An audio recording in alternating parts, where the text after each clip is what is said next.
UFC 316 is right around the corner, so I'm going to be breaking down the main card fights and giving my predictions and thoughts on the matchups. So let's get into it.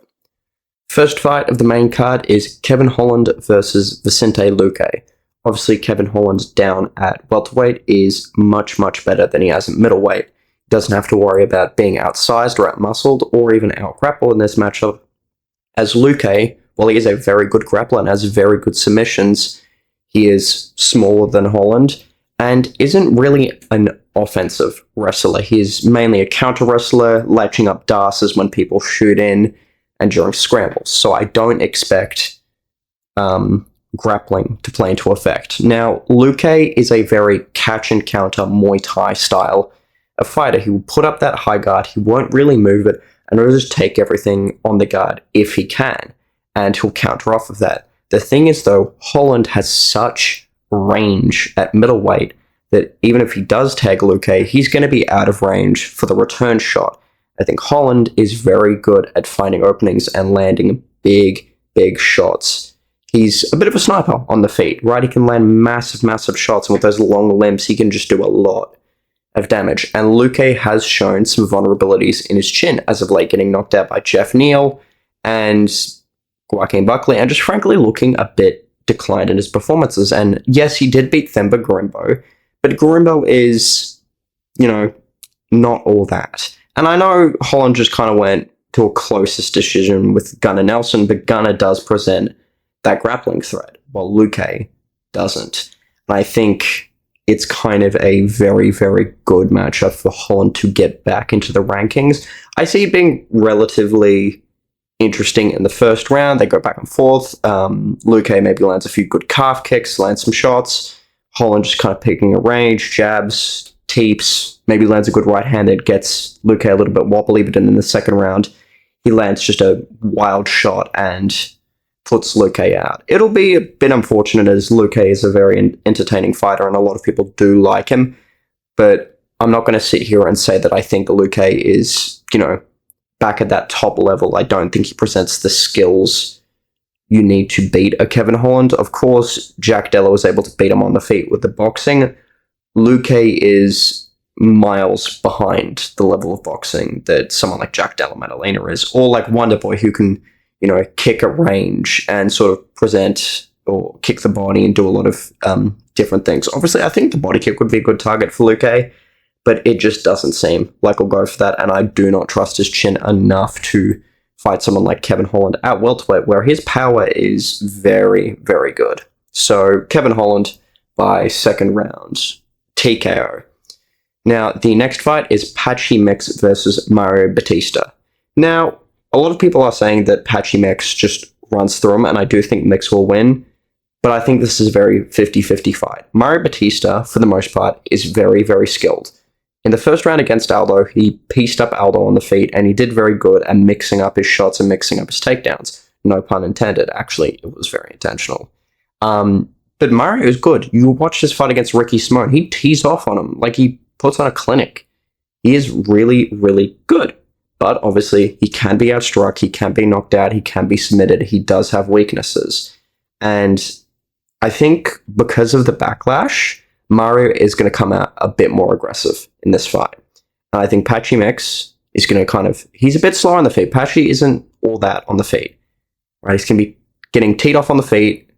Mario's going to get aggressive. He's going to dip under, shoot for a single leg, take him down, maybe get him against the fence, take the back while standing. Mario is a taller bantamweight, right? He has a long torso that's going to give a lot of back for Patchy to take, and Patchy Mix on the back is really good, and I think from there he'll start landing good ground and pound shots, and I think he'll end up submitting Mario in maybe the first round. I think it'll be competitive for a bit, but then Mario will get over aggressive because of the backlash and just because he wants to prove something, and he'll get taken down, and Patchy is elite on the ground. Where he lacks in his striking, he really does make up for on the ground in those grappling exchanges. He is one of the very best, and I think he'll become a fan favorite after, dispatching of Mario Batista. So next up is Kelvin Gastelum versus Joe Pyfer. Gastelum back up at middleweight. He is coming off of a close win over Daniel Rodriguez, which was originally meant to be a welterweight, but he, had staff, all that, couldn't make the weight, obviously, as Kelvin does.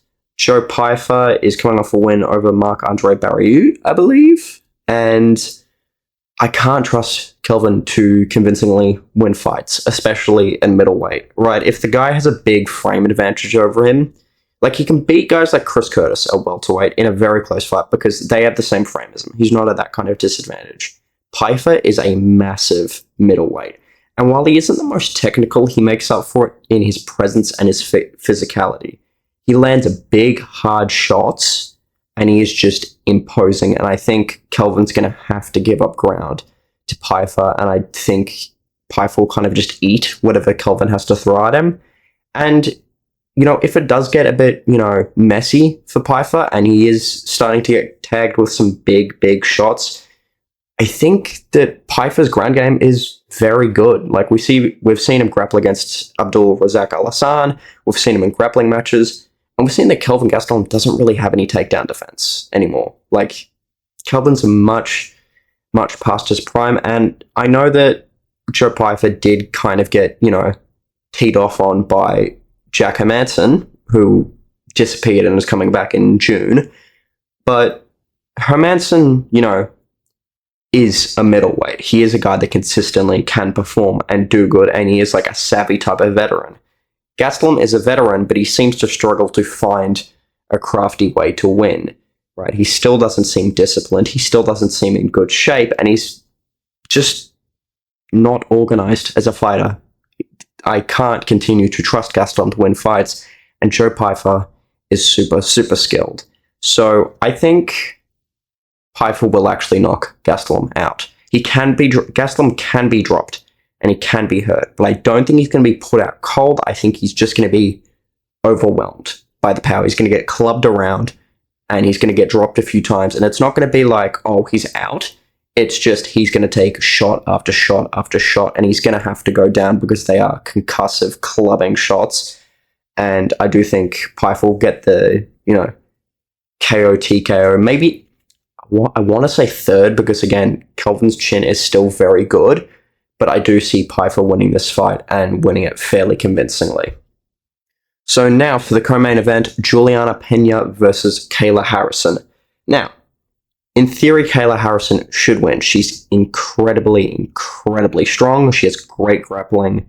She can do really good damage with the elbows in the crucifix position.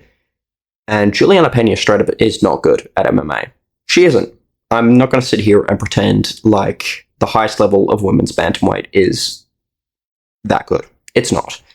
And Pena cannot strike at all, and she struggles to impose her grappling a lot of the time. Now, when she does get on the ground, she is actually pretty good. She's pretty savvy, she's pretty technical, she can make some interesting things work. But I think Kayla Harrison is simply just too physical for her to impose that kind of savviness, right? In Rocky, when Apollo Creed goes to touch up gloves with Drago and they don't move. I feel like that's what's going to happen. Kayla and Pena are going to get in the clinch. Pena's going to try and move her, and it's just not going to work. Kayla's not going to budge, and she's going to toss Pena and get in crucifix and start landing some big shots. Now, there is a world where Pena survives the first couple rounds. Because, again, Pena is tough, Pena is savvy, she can pull submissions from a lot of different places, and she can survive. She knows how to, right? She's accustomed to getting in a dogfight. But we've only really seen that work against Amanda Nunes in the first fight, where Amanda clearly either seemed unmotivated, out of shape, or was still recovering from COVID. I can't rely on Pena to consistently have that kind of style, because we've only seen it once. And she does get busted up in fights and take a lot of damage, and Kayla is super, super good at landing elbows from top position.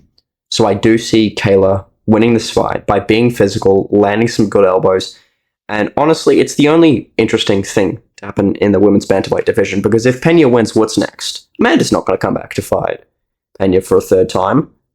So if Kayla wins, the women's bantamweight division is essentially saved, so we can get Amanda Nunes versus Kayla Harrison. And I do see Kayla winning by round 3 TKO. I think Pena is savvy enough to survive for a while, pull submissions, but eventually it's going to be too much, and she's just going to wilt and get finished. Now, for the main event. So, similar to Guru, I was initially leaning towards Merab, right?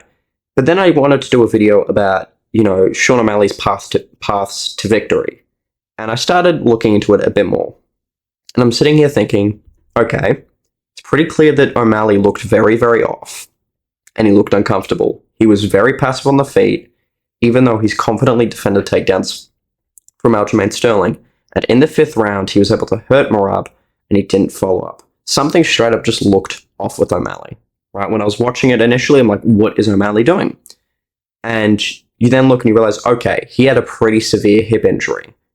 That makes sense. And I'm thinking, okay, he was able to land some good shots to the body. He was able to find that knee up the middle. He was able to find that body kick as well and remain relatively safe throughout the fight and defend some of the takedowns.